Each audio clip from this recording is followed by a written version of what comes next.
So we've been sent to pump up. I think this is a W2030. Told it's absolutely knackered. It's had it because reason being what's happened is you look at your shaft, that's what it's meant to be like, and that's what simply happened, as you can see. Now I want to give myself a few minutes, and what you don't realise is obviously this is cast.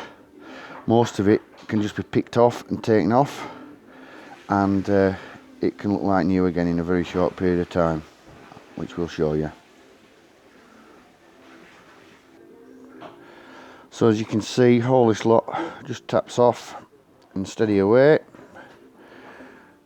We're getting it cleaner and cleaner to what it was, and obviously then we'll just emery cloth it up, bit of paper, and like I say, we should be somewhere near with it. So this so-called pump that's absolutely collapsed, it's just one shell bearing. All the other shells are okay. Change the oil seals and so on. We'll continue going. So we're getting there now. What we're simply going to do is get a sharp knife as well, just to take it off as well. So that just literally scrapes it nice, and so you're getting it all. Make sure it's all off, and then obviously we can clean it up.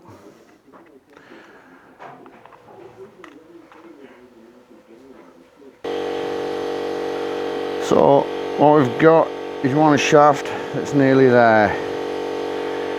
A little bit more work and we're all done. Thank you very much, Q Services, Qwashers, eBay and YouTube. And like I say, we'll just rebuild it.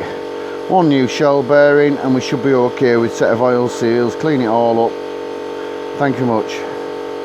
So don't just go throwing away an old pump. The only time it's not cost effective to repair a pump really is if the cast casing through the shell bearing coming out and smashing the casing. Thank you much. Q Services, Qwashers, eBay and YouTube.